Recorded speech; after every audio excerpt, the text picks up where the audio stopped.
Hey everyone, this is Cole. We are here for Art Talk session 14. We have Nikolay Razuev. Say hey to everyone, Nick. Hi, Cole. So to get started, let's rewind the clock a little bit, and if you could share with us like your earliest kind of beginnings with art, like how you became interested in the art field. Yeah, okay, let's begin. I think first of all, I would like to say thank you for inviting me. It's a big pleasure for me. I really appreciate it. So, and I have to say that what you're doing is really great and very helpful for beginners and for professionals too. I think it's very helpful. Yeah, thank you so much. Yeah, you are doing a big job actually. So I hope everything will be fine with internet connection, because uh, sometimes internet is very poor here. So to be honest, I have prepared some notes just in case what I would like to say and what I would talk about. So maybe I will share it with you later. So about myself, my name is Nikolay Razuev. I'm concept artist. I'm Russian. I was born in St. Petersburg in Russia. I'm 31 years old. I'm married. Last 3.5 years, we are living with my wife in Shanghai, in China. Here I'm working in quite new animation company as a visual development artist. Yep. Awesome. Yeah. So, like growing up, like how did you become interested in art? Was it like a particular moment, or was it sort of a gradual thing for you? I think I started drawing like a normal kid in my childhood, and I was spending all my time at home on it. So, and I always try to copy maybe and be better than my older brother, because he do very well, and I always try to copy him. Yeah, but I don't have any professional art education. I think I am totally self-taught. Like a kid, I like to draw some characters from cartoons that I have seen on TV. Robots, dinosaurs, Transformers, Ninja Turtles, That type of stuff. Yeah. Was was it like pretty fun, kind of being in competition with your brother? Did that like kind of keep you always trying to improve as a kid, or? Yeah, it was very tough actually, because he was older than me for 5 years, and I had to have some skill to be better, Yeah, Yeah, yeah, a but lot of practice. He's got 5 years on you, so. yeah, and it always was my hobby to draw, and actually my favorite thing to do. So after school, I graduated from Electrotechnical University in my hometown. So it's not art, and even nothing close. My specialty is communication. Yeah. Since you had to kind of be like teach yourself, like, did you mostly like learn fundamentals online? I take it, like just websites, books, perhaps. Yeah, I think 19% of my learning was from internet. Of course, I was passing live classes and live workshops such as 3D sculpting and some academic drawing, but generally everything that I know I have learned by myself, step by step from internet. So yeah, thanks to the internet. Definitely. So you mentioned you were going to be like a communications major, I guess. Like, at what point did you kind of say, I want to do art professionally? Like, was it during college or was it after? Um, I don't know why I choose this university. Maybe because when I was 17, actually we go to university after school, and we in Russia, and we something around 17. And when you're 17, you not really imagine who you want to be, except to be a rock star or something like that. Yeah. So, so I chose the university in which I could pass the exam, and it was math and physics, I guess.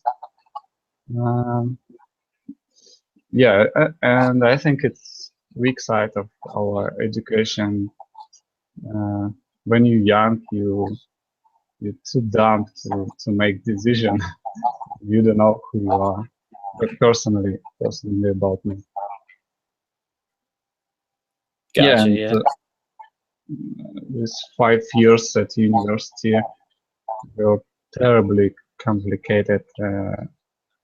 I think I still have a dreams that I need to pass one more exam, and I forget. You just wake up and sweat. Oh. Yeah, I have a dream that I am in class, and a lot of teachers around me. Nightmare. Uh, That's actually interesting to me because like sometimes like because when I was in college, like every now and then I'll wake up and I'll feel like, is there something I'm supposed to do? And then I'll remember, oh, I'm graduated. That's right. Done with that. Finally. So at one point did you try to like pursue your first job opportunity? Was it freelance, or did you aim for like a studio or anything out of the gate? I think I decided that I want to do something at least in Photoshop when I was on last year of my university, Mhm. and I thought that it would be great to have some job when I will write my thesis at the university. And I used Photoshop from time to time, like playing with the photos and do some graphic just for fun. And I think it was something about 2007. Um, and I don't know how it was in US, but in Russia in 2007 and around these years, web design became very popular, and it was very fancy. And basically, all jobs, all websites, all everything in web was done by not professional web designers. So maybe that's why I start doing it. So I prepare some my personal works and send out my shitty works to the design studios around me in my hometown. But I was very surprised that I got answer from a small design studio, and I got a job as graphic designer. And I think thanks for my parents, because they were not against it, and uh, they support me. Though I spent 5.5 years at university, they support me to do something else. So I'm very grateful to them. Yeah, So definitely.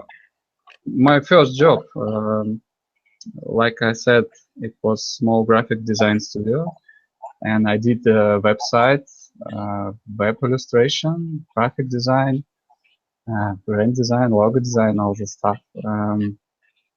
After that, I changed several studios, um, and finally found some small groups game company. They did small games for app actually, and for mobile phones, mobile games. Now they're a big company because they do something for VR, but then they did small games. So I worked there for a couple of years, still drawing graphic for small games.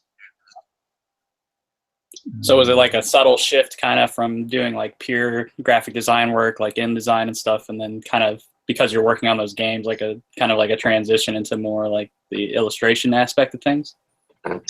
Yeah, sometimes I worked in InDesign, but mostly I worked in Photoshop only. I don't think that I even try to work in other Illustrator. So to be honest, I was not good web designer. So I like more do some illustration.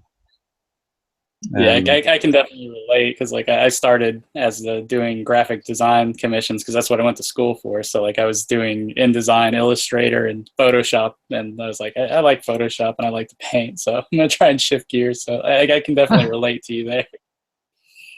yeah, but I have to say that it was a good experience because then I learned how to use Photoshop, and when I start drawing and start painting some and do some mud painting and concept art, I already know uh, Photoshop completely. I knew all tools, all layer modes, everything. So it's just a tool, and I knew it. So yeah, and Yeah.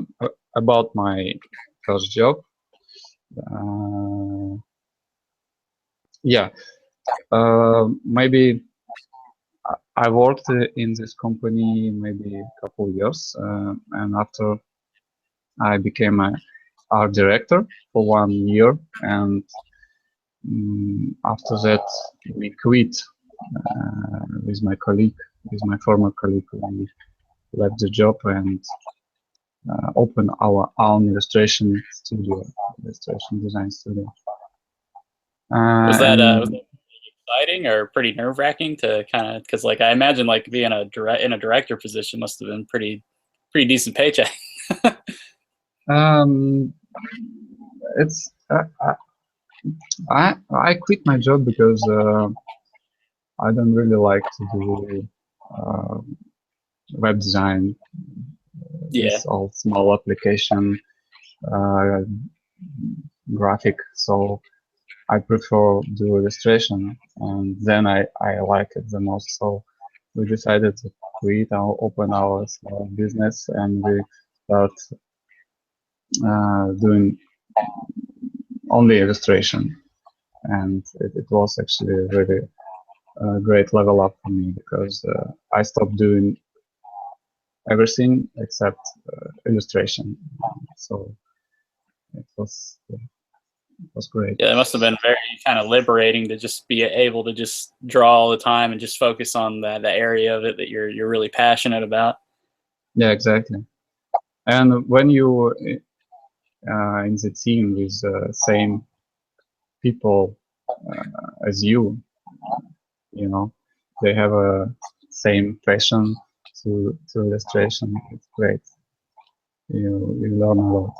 So yeah, we specialize mostly on commercial illustrations. So sometimes we did some matte paintings, uh, also posters for movies. So it was kind of a variety, I guess, then like a lot of different clients. Yeah, we worked a lot with advertising agencies, illustrator agencies. Sometimes we work with direct clients. So yeah, but it was illustration mostly and mainly realism and even photorealism, like matte paintings for so high quality advertising images, and I think we work mostly with photos, with photo shootings, with 3D. So yeah. Awesome, awesome. Is there any like particular moment you realized like when you got like a bigger name client that you were like pretty excited about? Like I imagine like getting a commission from a movie studio must have been like holy crap! Mm. Like Uh, I think then I was very proud of it because we work with big agencies like LaborNet, Agility. It's very big international advertising agencies. But now I'm not really, I don't know, not, I'm, I still proud of it, but it's not uh, big achievement in my life. It wasn't a yeah, past, something like that. Yeah. And maybe I will show something that I did at work. Do you see my screen? yeah. If you hit your screen share on the side there, yeah, because right now it's just on your icon. Maybe I can show you my show reel and you can see what I'm Yeah, doing yeah, because I that'd be prepare awesome. a lot of stuff and I stuck in introduction, so I will show you something else. So, do you see my screen, right? Not yet. If you hover your cursor on the left side, there should be like a little green arrow. It says screen share, and then you can you can either just share your desktop or a specific program. Okay. There it is. Yep, I see it. So, I will show you maybe my show reel. It's quite old because I propose this show reel um, as mud painter, so it's mostly realistic stuff. Gotcha. Okay. Oh, awesome.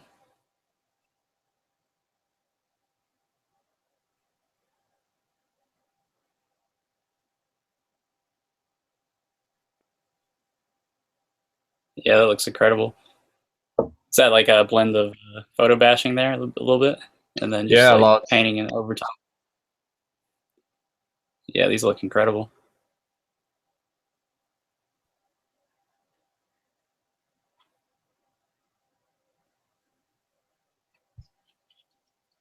I really like that one.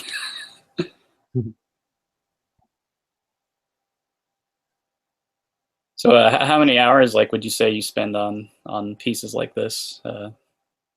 It depends of work. If it's matte painting, it takes time. Um, Gotcha. I don't know, maybe, for example, for this one, I think it's 3 or 4 days because it's very high resolution image.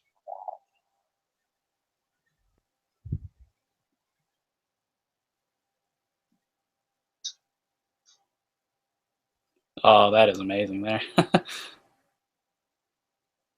Kung Fu Panda, awesome.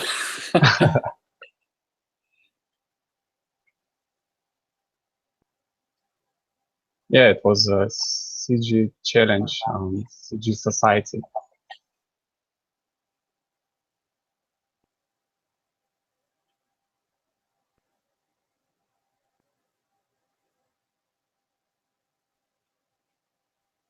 Yeah, this is awesome, man. Like a very wide variety of like environment types and stuff. That's it's really awesome.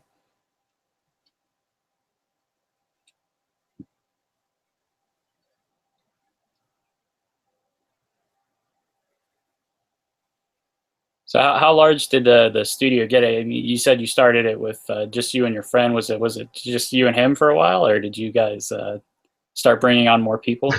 Like how did that expand? It was funny because we planned to hire more people, but it was almost 3.5 people in the office. And then Gotcha. I went to Shanghai and I worked distance. So my colleague, he also worked in the office for a while, but then finally uh, start working at home. Yeah, just so it's kind of transitioning to a new realm. So I guess after that, like, are you doing? Did you just start doing like commissions on your own? I take it, just continuing to kind of work for the same clients, or like No, no. going to China. How was that? Um, I don't know. I think China and Shanghai completely changed my mind. Maybe I don't know because here I started doing concept art actually, and mm, start interested in concept art more and more. I think my starting point at concept artist was about 4 years ago, almost when Artstation appears. So I think I'm quite new in concept art, and honestly, I saw only uh, the end of CG Hub live, and I'm completely missed concept conceptart.org. You know this old site. Yeah, yeah, yeah. Yeah, I'm completely missed it. Um, I think mm thanks to one artist who inspired me, I became interested in concept art. I think it was Jama Jorobaev. You know this artist? I'm not sure. That I think the name rings a bell. I'd probably know if I saw his work. Hmm. Yeah, I think he is very famous now, at least in Facebook and Station community.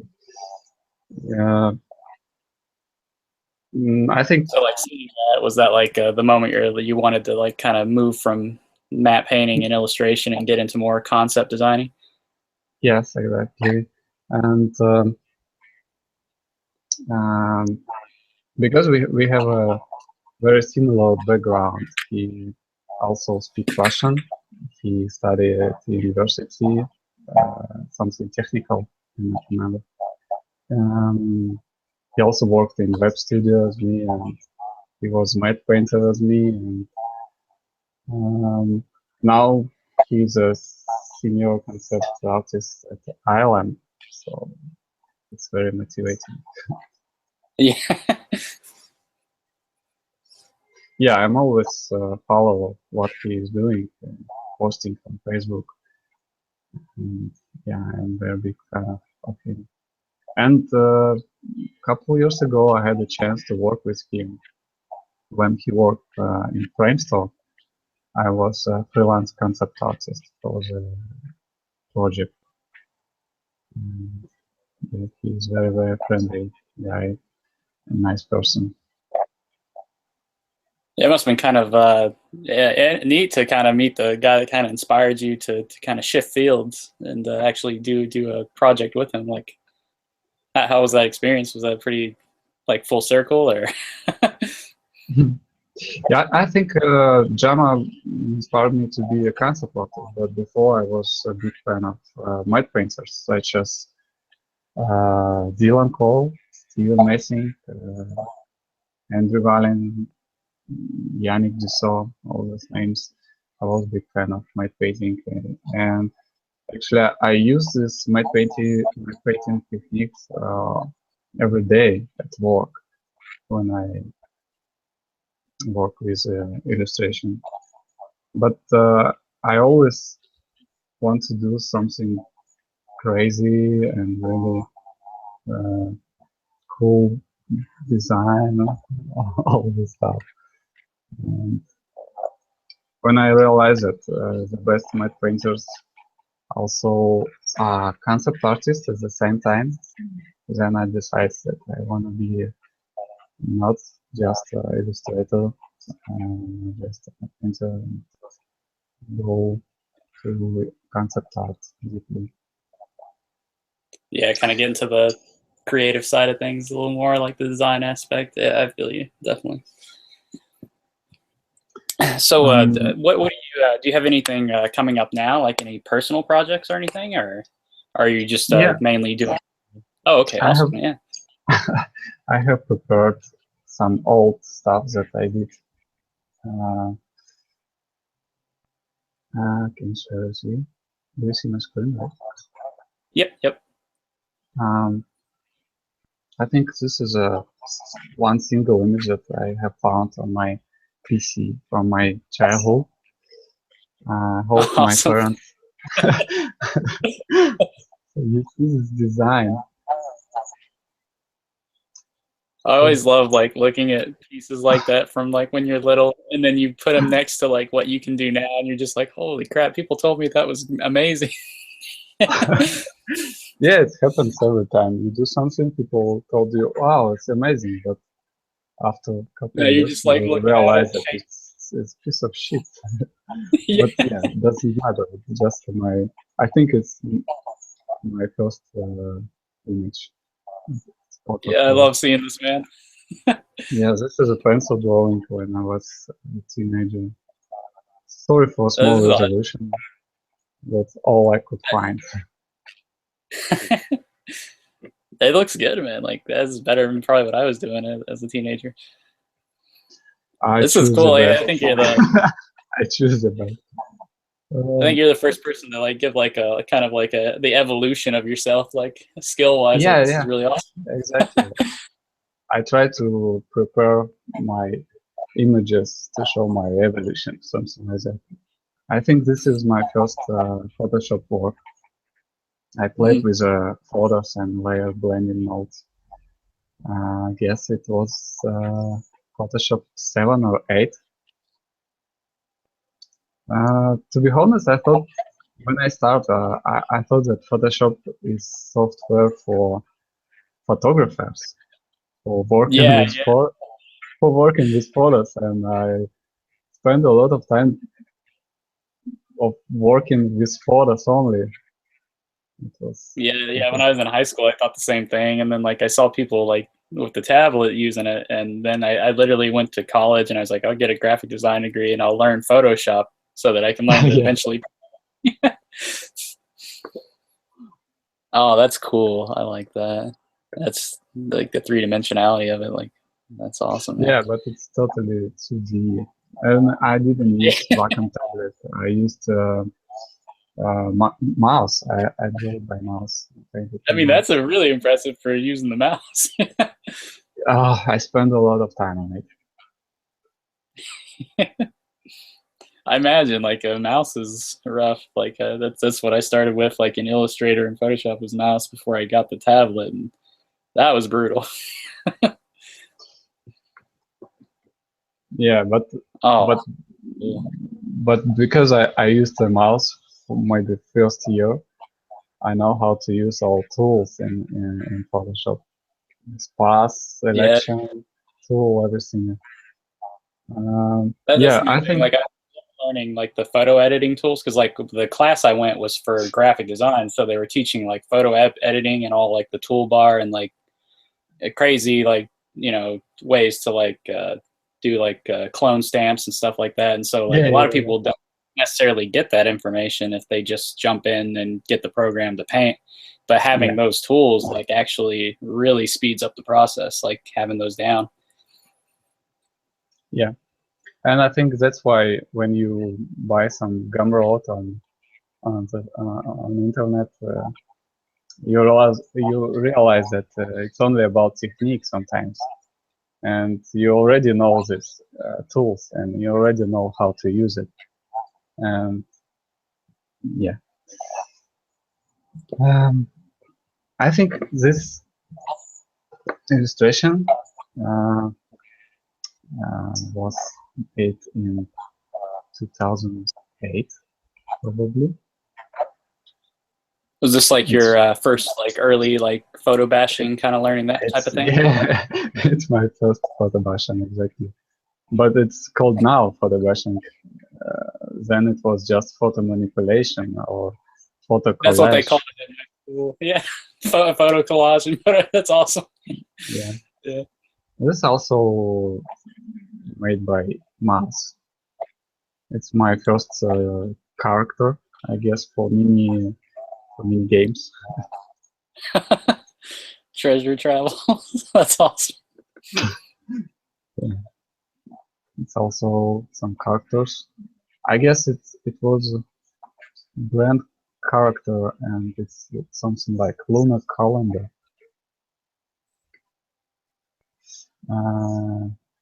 He's cute. Thanks. It's also photo bashing. I think everything here is photos, except this and this. Ooh, that's cool. That's also That photo manipulation. Yeah. Yeah, and it's a quick tip for guys who want to be an illustrator in advertising field. I think if you able to do something like that, you will get a job for sure. Yeah, that looking Because, at that actually takes me back. We had to do like a lot of those and like similar kind of stuff when I was in school for graphic design. They had us do a lot of photo manipulation, like of that nature. It's awesome.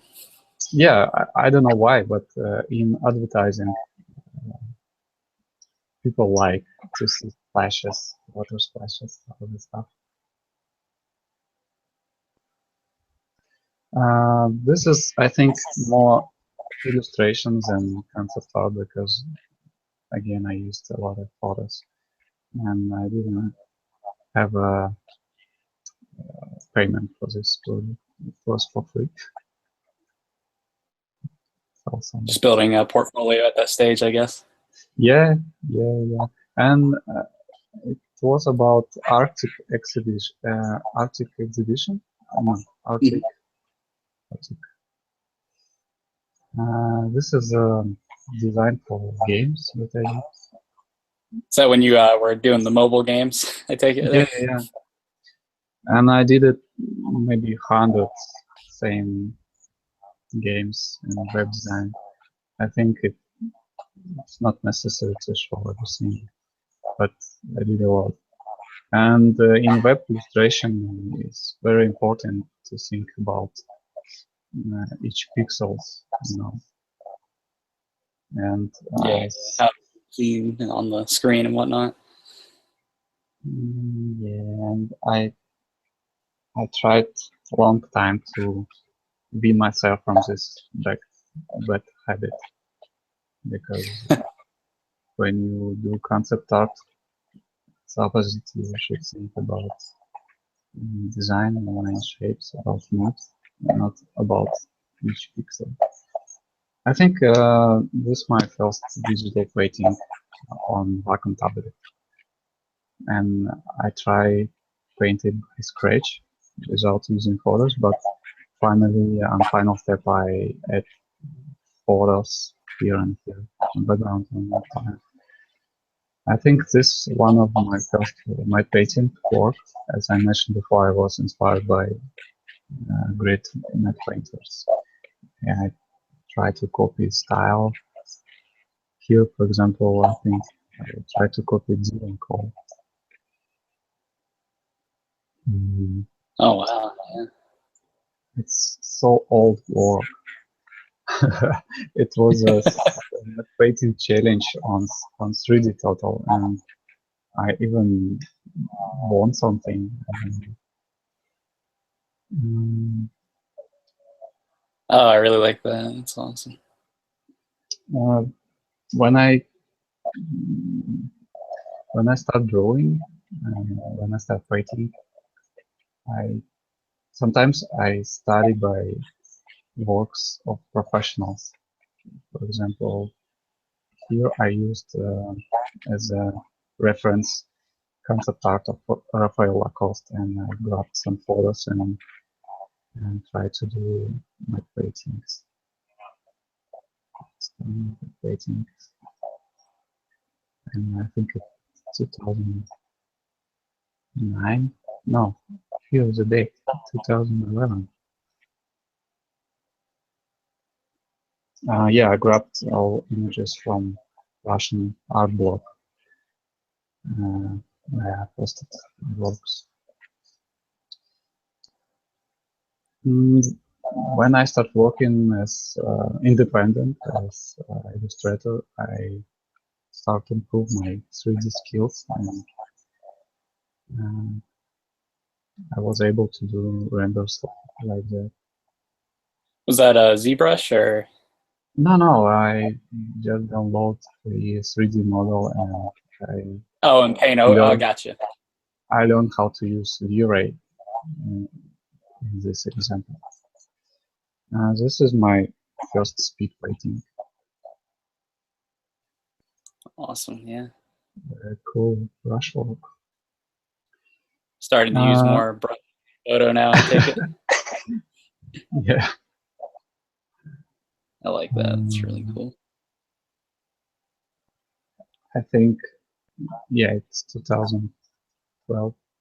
I was inspired by Jama and tried to do something as it. Then I was very proud of it. But now it looks like a nightmare. So ugly. Hey, humble beginnings, you know. That's cool. I like that one. It's kind of like iterative there, like that, like little story kind of. Yes, some kind of story. I think it's the first image that I really like, and I even added my online portfolio at Artstation. This is maybe, let's call it study. It's hard to say that it's concept art for illustration. It's That's awesome. Actually, it was done after watching Shady Safari tutorial. Was the dinosaurs? Did you use like a what is it? The the selection tool where you like cut off part of it and then you just kind of fill it in. The lasso. Yeah, I used lasso tool to make main shapes. Firstly in black and white, and then I added colors and I used photo as reference. I used colors from the photo. Yeah, I always love like seeing the like when they use the lasso and then they just kind of build in like a gradient with the value, like, and it just reads so well because you get that sharp edge and that contrast. Like, it's awesome. That's also things getting a little more realistic. Yeah, that's awesome.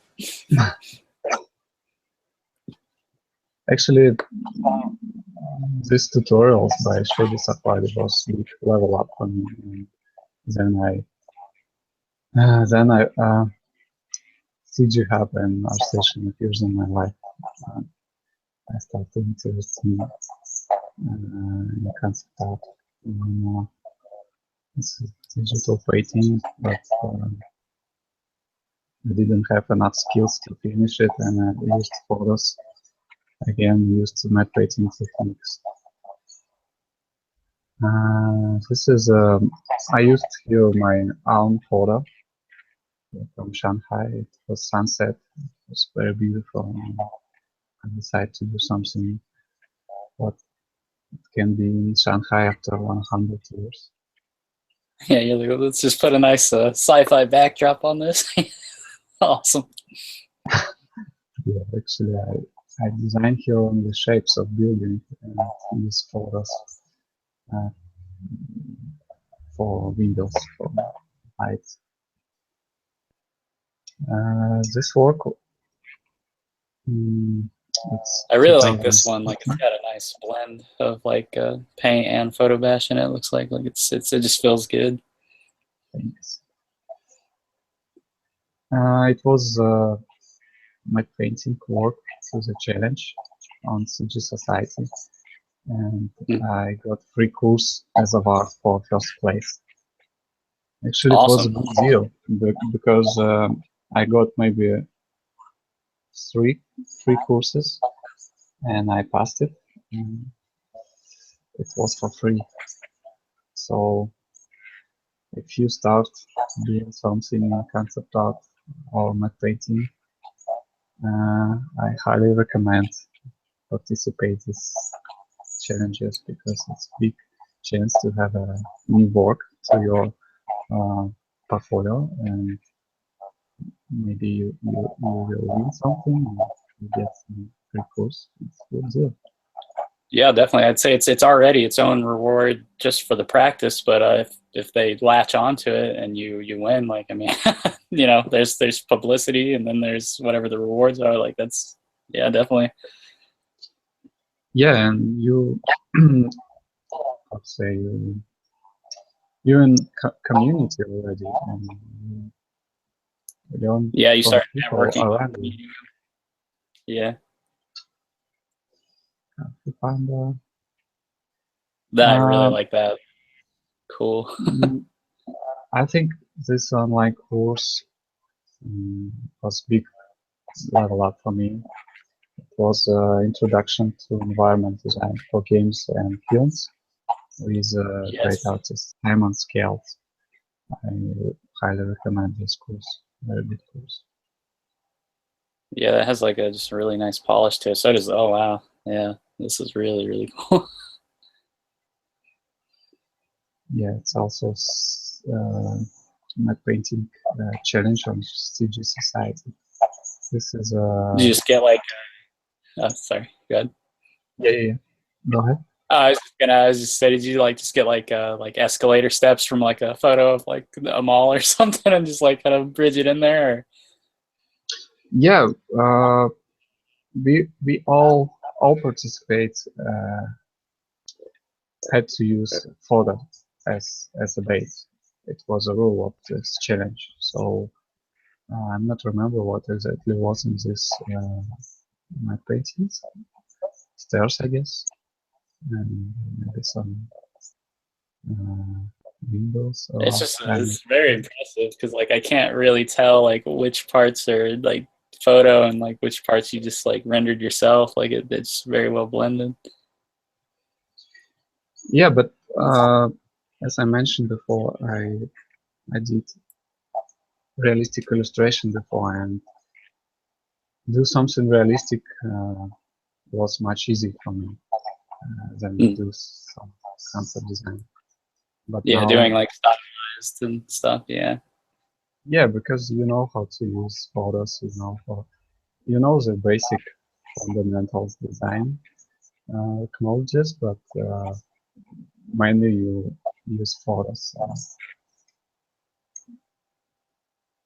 It's a good example of it. So almost everything is photo bashing. I use some base from 3D Max for the building, but I retexturing in Photoshop after. It was Yeah, actually, like hey, it looks like the mountains maybe you did like painted, but like then up front you've got like the full photo kind of deal, and it like really focuses your eye.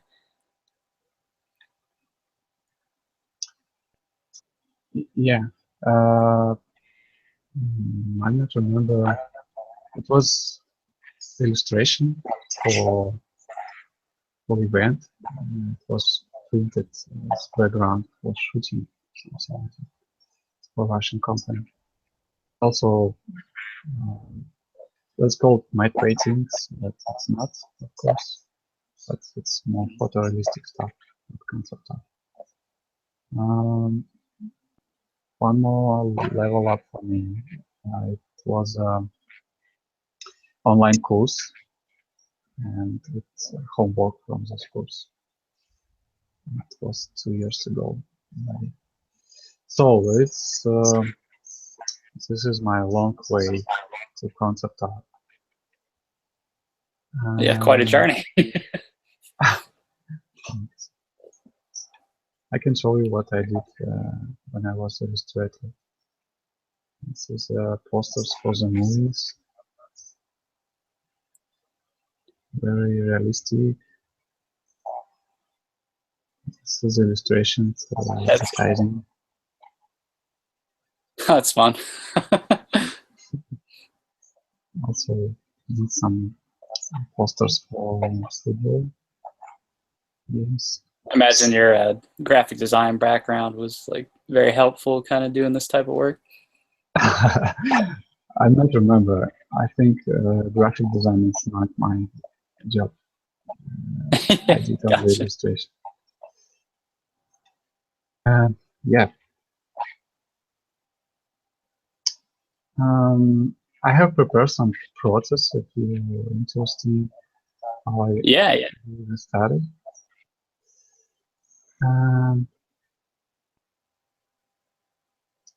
As I mentioned before, I really like to do some studies because I try to improve my digital painting skills, and sometimes I pull up some artwork by professional artists and try to analyze it and try to not just a copy, try to understand how artists think and how to make artistic decisions. So this is a small process of how I work. Yeah, definitely. I always find like it's best to ask like when you're replicating someone, it's also like best to ask like yourself, why did they make this decision? Like, why is this edge hard? Why is this edge soft? You know, things like that. You know, like what is their, why did they do that to kind of lead the eye? That type of yeah, thinking. it's most important thing. You try to find tutorial and you spend maybe 5 hours to watch everything, but Really the dive teacher into it. and the artist don't teach you how to think. He teach you how to use tool, how to use software. So yeah, it's very hard to find uh, very helpful information now on the internet. Mm. So yeah, small steps. It's a basic composition lines, and I think it's very important part of study to understand these lines. And for me, I collect some types of these lines. Here's a bunch of type of composition lines. First line is eye line, and I can explain what this means. For example, if you look at this art, you immediately see the line from the eyes, right? Mm-hmm. And you understand that something happens with this small poor guy, and actually this line's invisible, but because we are human, we read it very fast. We see these eye lines, and it's a very important part of composition. For example, if you see the movies, you always see this eye line. For example, here you see a triangle Yeah, that's really of 3 characters, but it's invisible lines, but it's still exists. And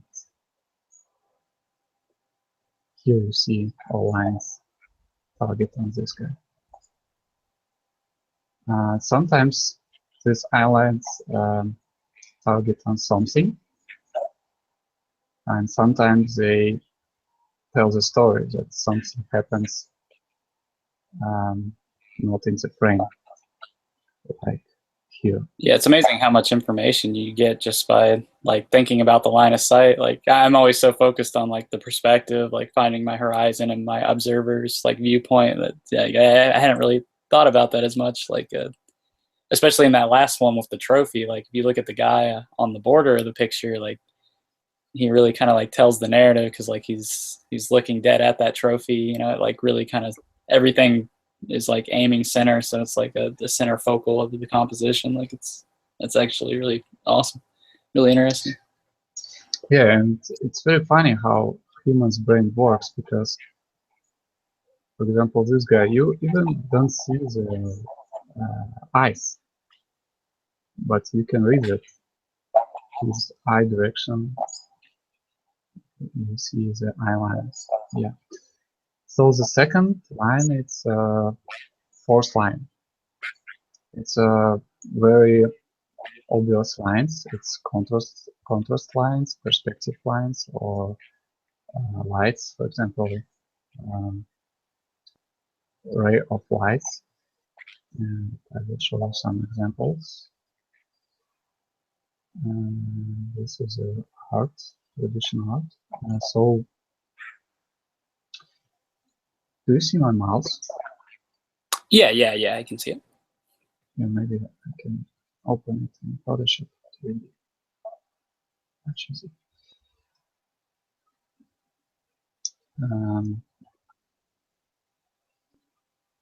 What's it called? Green. Let's use green. So, of course, you can see this line because it's very contrast. You see this line, and all this line.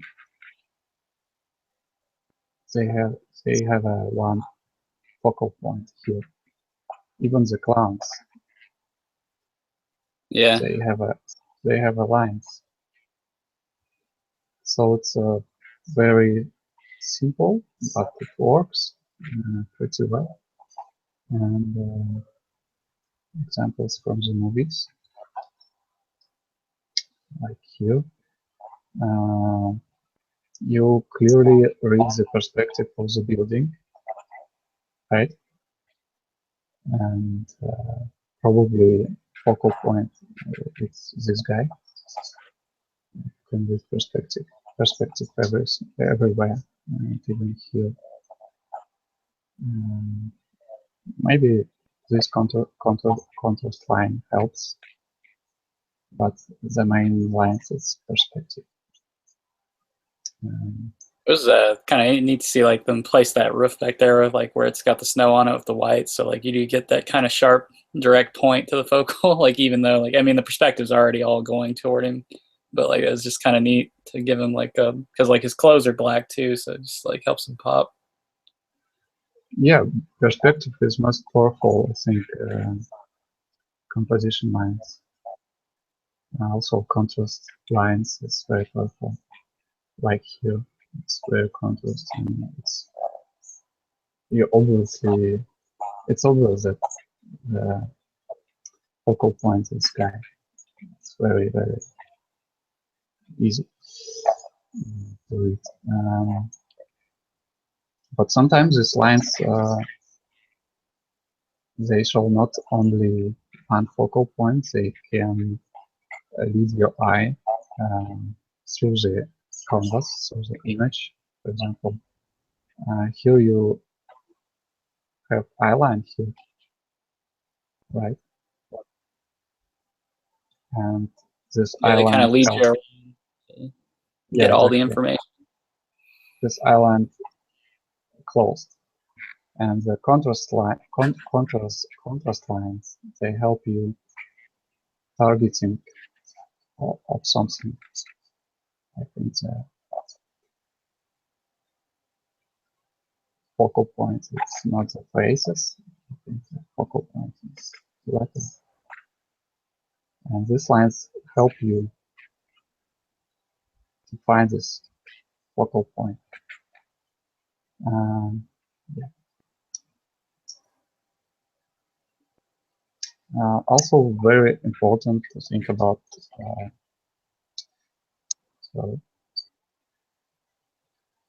horizon.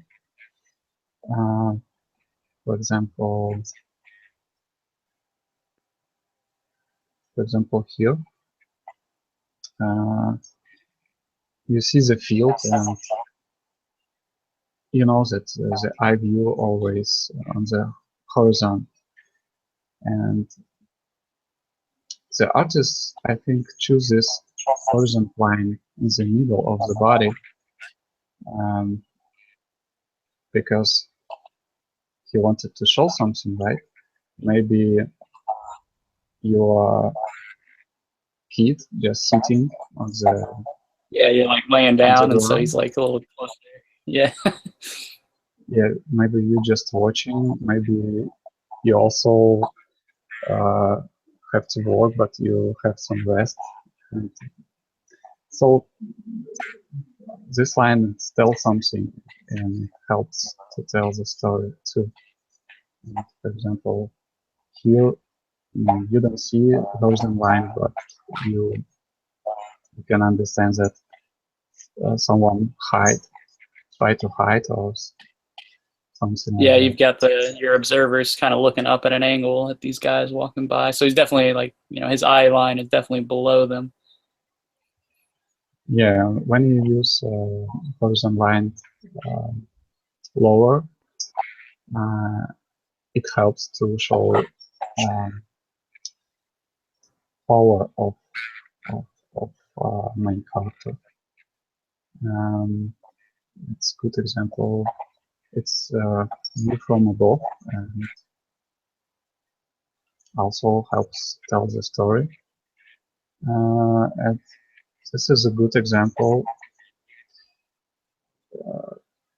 The horizontal line almost in the middle of the canvas, and I think this is the point because if you remember the movie, at this moment nothing happens, and this guy was in the middle of ocean and nothing happens, and it's quite boring composition and without any dynamic.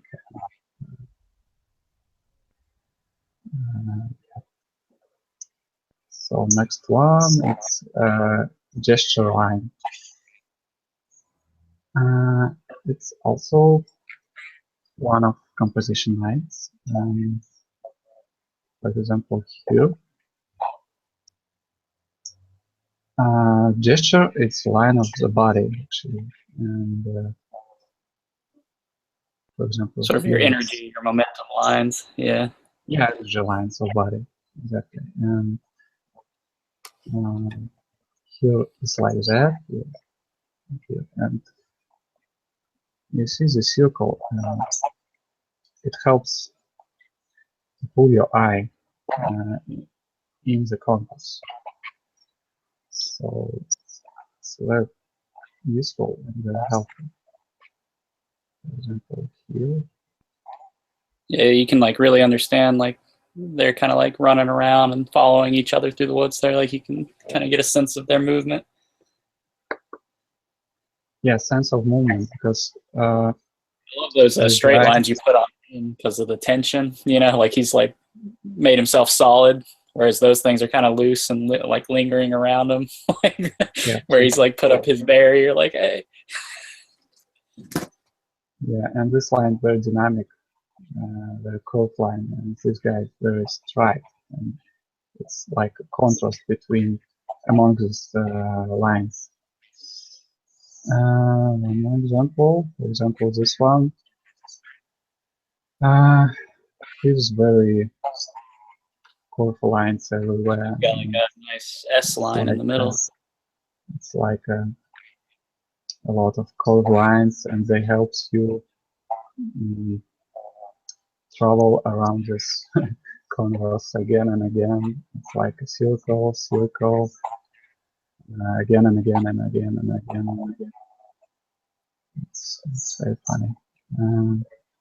Also, it helps to show very expression, dynamic poses.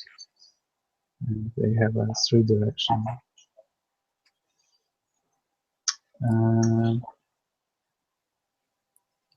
Also here,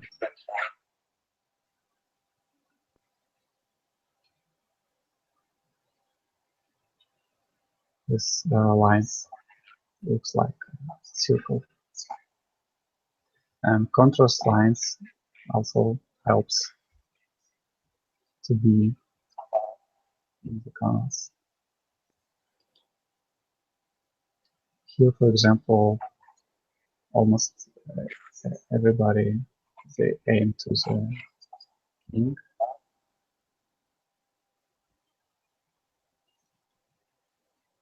You can really feel the dude like in the middle there, his eye line too.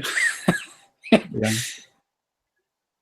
And I'm not mentioning about rule of thirds, you know, this basic rule of composition. Graphic, yeah. I had to do a lot of that when I was in like my photo class, like golden ratio and whatnot. Yeah, me too. But now I think more about composition light, because if you will follow this rule, you will get something like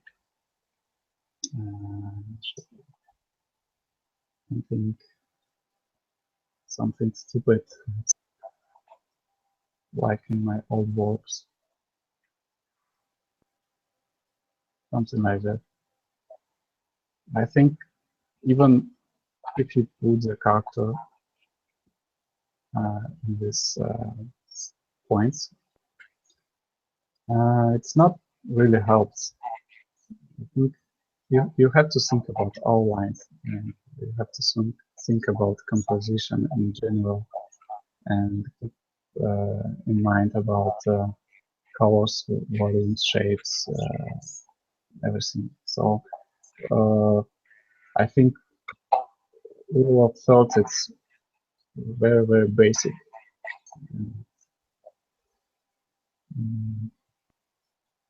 Let's continue. So I noticed you have like on your list there, you've got them color coded. Do you ever like take like photos and try to find the lines for each of those segments like in one piece, like, or do you usually like focus on one thing as you're studying? When I study, I try to focus on something, what I can see in this image. For example, here,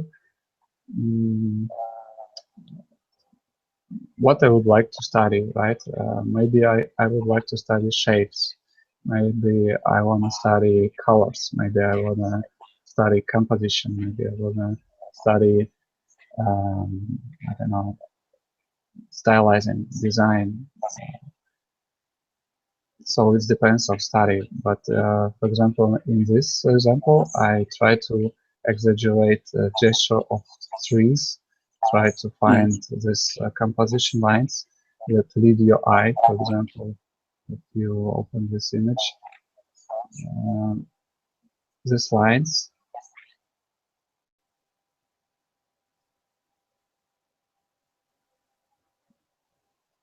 they help you stay in the corners. You see this circle, and I think it's not just in case. I think it's a purpose of this painting. So yeah, they kind of frame that main tree there. Yeah, it's interesting. Yeah, it's the next composition line. The frame. Here we go. Yes, it choose something like if talk about framing lines, for example, these lines, they stop you and they lock you in the frame, because you have to see this naked woman, and your eye should travel around her body. And of course, here's a little story, but this line has to stay in. Yeah. And one more. Focuses on the tension there, and I was gonna say that one has like a really good example of like the eye line too, because you can tell they're kind of concerned about something off camera there. Yeah, I'm not sure of this guy, because I'm not clearly understand where you're looking, but But all these lines, they help to focus on the face and the body. And the frame lines help to stay in. And next example, so we already know about eye line, right? We already know about gesture lines, contrast line, and frame line. So about framing line here, this contrast line, they framing you and helps you. Yeah. It's smart that they, like he's got like the curve lines on either side, the way he placed the tree and everything. Like it's very interesting, like to kind of break it down in this manner. At least I think millions way to show these lines. It can be trees, it can be clouds, it can be another characters, or horizontal line, or something contrast, or something bright, like lights, ray lights, or something. Close.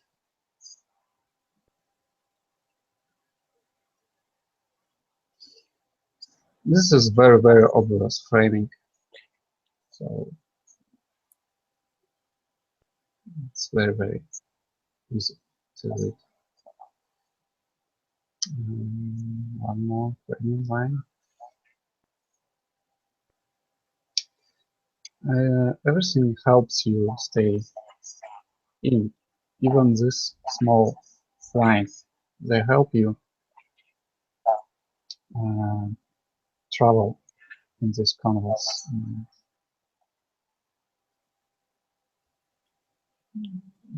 As you can see, it can be mountains, it can be trees.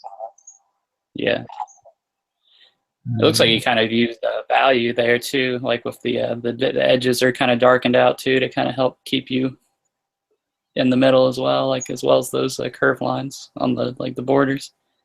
Yeah, contrast lines is the most powerful thing because you see it immediately on one image. So tell me where here frame lines. I would say definitely like the curves stick on the left hand side there, it's kind of going around the whole piece, and then he's got like that dark patch there that you're on, that's kind of making a diagonal there, and then there's another one up there going around the kid, and so you're kind of stuck there in the middle. Yep. I'm learning. Thank you. You're welcome.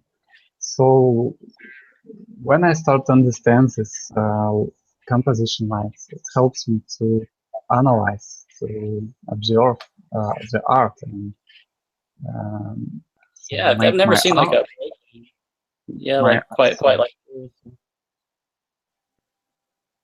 it's a very awesome system. You'll have to drop me that JPEG of your map.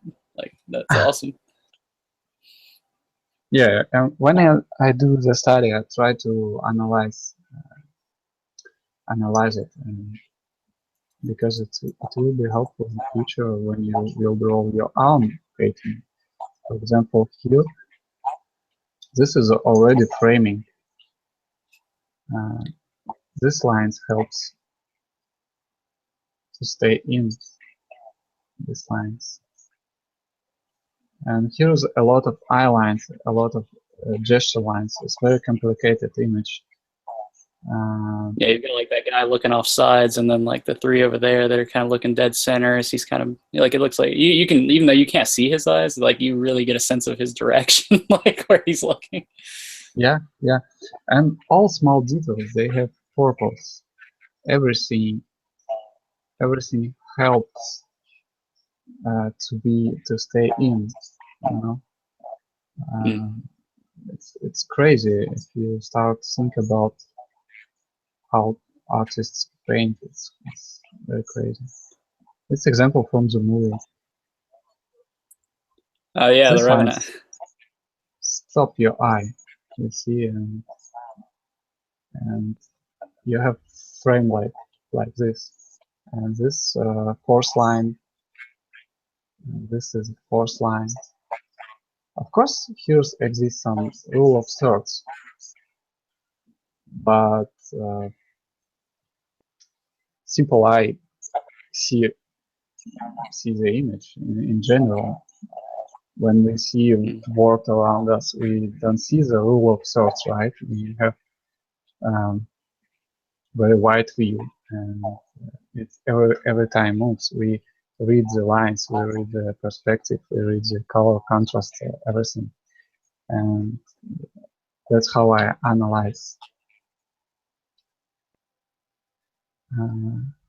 One more example. So the frame, very contrast. So see the focal Even the point. kind of the color there too, because like within the frame, like above him, like it's kind of white sky, but like if you look at next to it, it's like redded out. So like everything kind of helps to box that little like square out there. Yeah, and sometimes I notice that sometimes directors, they choose horizontal line, not on the eye line of the human, of the character. I think it gives some kind of interest, and it looks not so boring. Sometimes it has purpose. For example, maybe he has a gun here or something like that. But this lines gives some more dynamic and more fresh view. Yeah, much more dramatic. Yeah, like whenever you kind of dip dramatic, below. exactly. Yeah, because I noticed that a lot of movies like to take the camera and kind of go a little closer to the ground and kind of have their like everybody kind of above the camera angle like that to kind of really just put emphasis on it. Yeah, I think if you choose camera angle properly, for example, if you wanna exaggerate of power of characters, choose a camera angle lower than head, and if you wanna show very small character or very I don't know, not powerful character, choose a horizontal line higher than character. So, and the last line that I use for analysis closure. It's called closure. Let's say that it's similar object, but it's not. But it's easy to explain. We will call it same object. For example, here, this objects, it's birds, right, and eagles, and if your eye immediately start connecting all these similar objects in one line, and you see again, it helps make composition close. And remember about contrast lines, these bunches also work as frame. This gun looks like a frame line, so everything helps to stay in. Yeah, that one's actually very interesting to see with the closure line because, like, it's just him placing his subjects in a way that gives you sort of like a nice curved line, some kind of pattern, something to kind of take in. A lot of that just gets kind of overlooked. But yeah, it can be everything. It can be same objects like dots here. It can be faces. It can be similar lights or windows or dots on the ground or reflections with same brightness. Everything can can work like a closure. For example, here you see closure via face, and obviously it's a Yeah, it circle, right? completely frames the subject. Yeah, that's awesome. Yeah, and perspective helps, and direction lines helps to make this composition. Yeah, I'm Everything. starting to see like all the lines from your picture there, like that you had broken down. I'm starting to see all of them at once now. Like as we're going through these, I'm like, oh, there's some eye lines. There's the framing lines. Yeah, This actually, is when I start interesting about these lines and pass some course about composition by artist from Disney, Bill Perkins. He explained this theory, and it's completely blew my mind. So yeah, like it's I really start, like it's already changing the way I'm thinking about it. Like, cause like I would look at like the perspective lines a lot, and I would look at the gesture lines, but like I wasn't as knowledgeable on like the framing lines you introduced, and especially the eye line. Like I hadn't like I mean I thought about it, but not in terms as like a framing element. You know what I mean? Like so it's very interesting to kind of see this breakdown. Like it's making some things I feel like I've overlooked kind of more clear. yeah, of course you have. You don't have to stuck in these rules. You don't have to think about these rules every time when you uh, start painting something. But for observing and for analyze of work that you really like, it's very helpful. And for example, uh, you can help me to figure out how composition works here. So where's the lines? Where's the main composition lines? Well, I see the like the diagonal up there, which I imagine would be like that'd be a framing line, I imagine. Yeah. And then there's another diagonal. It looks like a rule of thirds, kind of like if you look at the diagonal, like on the snowy mountain part, like that rock. Like yeah, your line's cutting right through it. Yeah. Yeah, like if you look, like he's got the diagonal up there, and then there's another one. It looks like at the edge of like the white rock, like it's got like the bluish part, and then the white part. It's kind of keeping you in that center deal. Like it looks like it's kind of keeping you Yeah. into that middle Yeah. Right. area. The eye lines, like it looks like they're all downhill except for the guy on the horse up there, which I think he's taking a look at maybe the view there. I guess like the horizon. Yeah, and you see the diagonal lines give very dynamic composition. And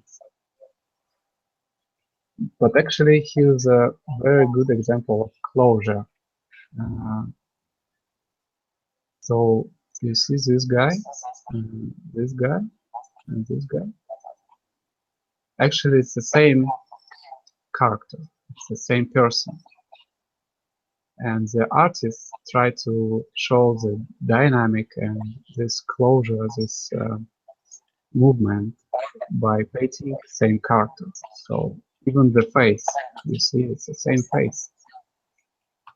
It's funny Oh yeah. how artists think before they start painting. Yeah, it's funny. 6. These lines create closure, but it's also perspective. And let's see. Yeah, you've got like a center vanishing point. Horizon. The horizon's almost dead on their eyes, almost pretty close. Yeah, yeah. I think horizon something. About right there. And you see the tension because a lot of lines show you this tension. Yeah, one example. How often do you do studies like this? Is this like a daily kind of part of your day? Do you collect like a series of photos or references and try to kind of do this analysis, or I think it's not necessary to paint something above or do study. I don't have a luxury to do it every day, but sometimes even helpful to just open something cool that you like and start to analyze. I think I do it every day, but without drawing, just observing and assessment. That's it. But it's only Yeah, one. that's what I mean. Do you ever just like collect photos and like maybe not do a reference painting, but like do you do like a sort of like that type of analysis, like, oh, where's his eye lines, where's the framing lines? Is that like a daily thing that would you say you do, or is it just kind of automatic for you now? Because I imagine you've done it so much that you probably think about it without even thinking about it. I guess at this point.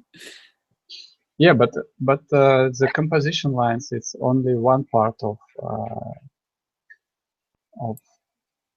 of creating good art, because exists many kinds of um, items of design. It's value grouping, design language, simplifying. So this study, it's endless, and if you start study, if you want to be a concept artist, you have to be ready to endless study, and you never be satisfied with your skills, um, because Yeah, I always think of it like, endless you know, the study. study of art is the study of everything. So like, you'll never know everything. You know, there's so much to take in. Yeah. So I will continue my process very quickly. How many time we have? Oh, we still got plenty of time. You know, just take your time. Cool. I'm good for another few hours. So whatever, however long it takes you to get through it. So again, about composition, it's not necessary to copy this. When you do the study, it's not necessary to copy. It's just a study you analyze, and it's okay if your final image will be slightly off and not so perfect like original. And this is the point. This is a study. It's okay if you don't even finish it, but uh, if you go through this analyze, it's already win. After lines, I create some abstract background with a variety of colors. Then I choose main colors, but I avoid color picking. I choose colors by eye, and I try to use less colors and mix it with each other and get new colors. But here, for example, 3 main colors, and later I use almost 3 colors everywhere. Oh no, and one more color, of course. This is the main shapes, also color variety, abstract brush strokes, and everything that will be later is just refining, because you already The idea is there. Like I know what I'm looking at now. Yeah. yeah, you know how it works. You know what is the focal point, how your eyes should lead, what is the main values, what is the main colors. You just did the steps in your head, and then you just start waiting. It's just refining and just the time, and how many hours you spend on it, you will get perfect result. It depends of time. So If you have a lot of time, you can finish it and put it in your portfolio. If not, you can stop and try next one. Yeah, so that's the final step. I always work with big resolution, but never paint details in 100%, you know. I always zoom out and take from the far. Gotcha. Yeah, I prefer it that way personally, just because sometimes over detailing things, like it can kind of get a little jarring. Like I find that like you using that like almost kind of like a framing element, right? Having more detail or focus on your main subject, and then kind of being more suggestive with kind of what's around it. It helps to lead the eye. I kind of like that more kind of like painterly feel, I guess. Yeah, and now I'm trying to, of course, after a lot of years work with photos and realistic stuff, I try to work more in traditional way, try to use brushes, Mm. imitate this brushwork because I enjoy to do it. And of course, brushwork is very important to the final result, but the main thing is understand how it works. So yeah, this is the main thing. Yeah, that's awesome, man. So yeah, I guess we're at about we're pretty winding down. Is there any sort of maybe final advice you'd have to the people out there listening? Any final thoughts or anything you'd like to leave with them? I don't know about advices because uh,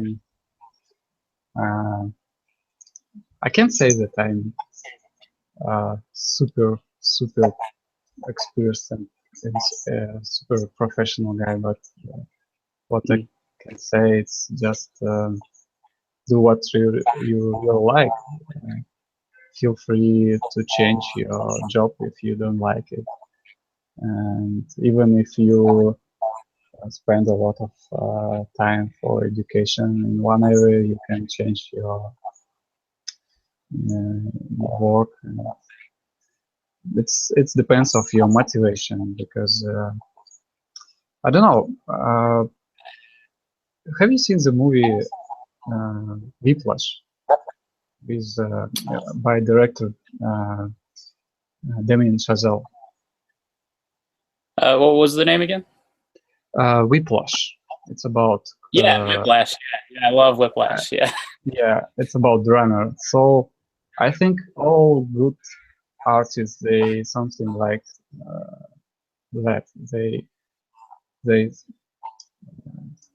they have a passion to be better as artists and try to grow every day and do studies. I don't know, do at least something every day. It can be study, it can be watch tutorials, do sketches, read the books, or I don't know.